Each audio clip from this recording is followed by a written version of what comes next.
ความเป็นจริงแล้วบรรดามหาเศรษฐีอยู่จีนก็บ่ได้รวยอย่างที่ชาวจีนคิดจงอย่าลืมกด Subscribe เพื่อเป็นการบ่พลาดข้อมูลข่าวสารทางด้านเศรษฐกิจมื้อนี้อาจติดท็อปมื้ออื่นอาจหลุดท็อปการจัดอันดับมหาเศรษฐีของจีนเบิ่งคือว่าเป็นหนึ่งในสิ่งที่บ่มั่นคงที่สุดในปี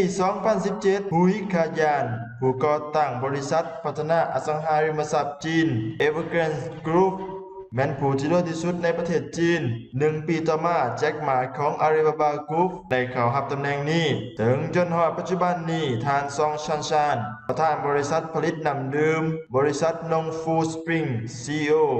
ได้กลายเป็นผู้ที่รวยที่สุดในประเทศจีนซึ่งในความเป็นจริงแล้วก็ต้องรวยกว่าวอร์เรนบัฟเฟตต์หลายพันล้านลงตาที่เต็มไปด้วยความประหลาดใจได้ถูกรวบรวมเกี่ยวกับลักษณะนี้การจัดอันดับที่มีการเปลี่ยนแปลงอย่างไว้ว่าส่วนหนึ่งแม้สะท้อนให้เห็นถึงการเปลี่ยนแปลงทาง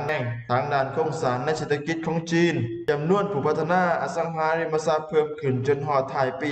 2017 ในเวลาที่ปักกิ่งได้เริ่มการโฆษณาหาเสียงแก้ไขหนี้สินของบริษัทสิ่งดังกล่าวได้ส่งผลกระทบต่อการเติบใหญ่ของความหังมีของบรรดาผู้บริษัทอสังหาริมทรัพย์ที่มีหนี้สินหลายที่สุดในโลกคือหุยและได้ปูทางให้เศรษฐีหน้าใหม่ขึ้นมาถึงอย่างใดก็ตามในเดือน3ที่ผ่านมาโลกได้มีการเปลี่ยนแปลงในเวลานี้ปักกิ่งกำลังสกัดกั้นพวกยักษ์ใหญ่ด้านเทคโนโลยีเพื่อต้านการฆ่ามนุษย์การโจกการให้บริการสาธารณะที่มีมูลค่า35,000 ล้านดอลลาร์เดี๋ยวนี้จีนได้ซุมใส่บิ๊กฟู้ดของบริษัทเกี่ยวข้องกับด้านอาหารซึ่งทุกคนตั้งแต่ผู้ผลิตจนถึงชาวเกษตรกรล้วนแล้วแต่ได้รับรายได้ที่เป็นสถิติใหม่สำหรับเวียกการใส่ใจที่เพิ่มขึ้นบรรดาการเคลื่อนไหวของช่องในบังเกิดในการปรากฏการณ์นี้แต่ว่าการเน่งติงของการจัดอันดับของเศรษฐีเงินล้านยังเป็นสัญญาณความหังมีในระยะสั้นๆของประเทศจีนจากนั้นก็มีการตั้งคำถามขึ้นมาว่าท่านช่องจะมีจำนวนเงินเท่าไรตื่นถ้าเราตัดสินใจขายทรัพย์สินของเราในเวลานี้เพราะฉะนั้นเราก็ต้องรวยกว่าวอร์เรนบัฟเฟตต์หรือบ่นั่นเป็นมาตรการของความหังมีหรือบ่เศรษฐีน้ำดื่มบรรจุมูลค่าถึง 91.5 ตื่นดอลลาร์สหรัฐสูงกว่า 88.9 ตื่นดอลลาร์ของวอร์เรนบัฟเฟตต์อิงตามดัชนีบิลเลียนเนร์อินเด็กซ์ทรัพย์สินส่วนใหญ่ของช่องแม่นมาจาก 84% หุ้นส่วนกับทานนองฟูสปริงไหลเป็นเงินแม่น 74 ตื่นดอลลาร์สหรัฐช่องสามารถได้รับจำนวนเท่าใดถ้าเราต้องการเปลี่ยนหุ้นจำนวนหนึ่งในตอนนี้ในความจริงหุ้นของนองฟูแม่นทรัพย์สินค้ำประกันที่ดีสำหรับการกู้ยืมเงินอัตราส่วนการกู้ยืมเงินแม่นมูลค่าของหุ้นอิงตามบริษัท Philips Securities ที่ตั้งอยู่ในฮ่องกงมีเพียงแต่ 50% เท่านั้นโดยการเปรียบเทียบเศรษฐีฮ่องกงลีคางชิงผู้ที่ยังอ่อนกว่าช่องในตารางจัดอันดับสามารถได้รับเงินกู้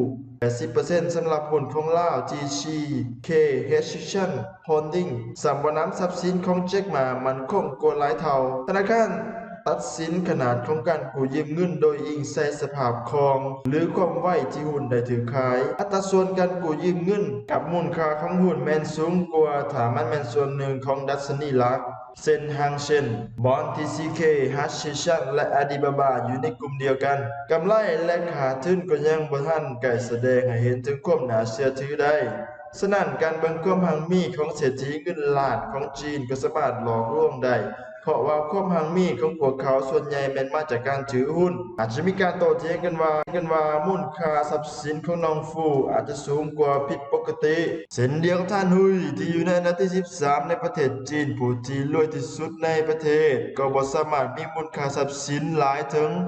25.9 ตื่นดอลลาร์สหรัฐดังที่หูกันว่าหุ้น Evergrande 100 ดอลลาร์สหรัฐจะให้ผลผลิตเพียงแต่20ดอลลาร์เท่านั้นทรัพย์สินส่วนใหญ่ของหุยแม้นมาจากการถือหุ้น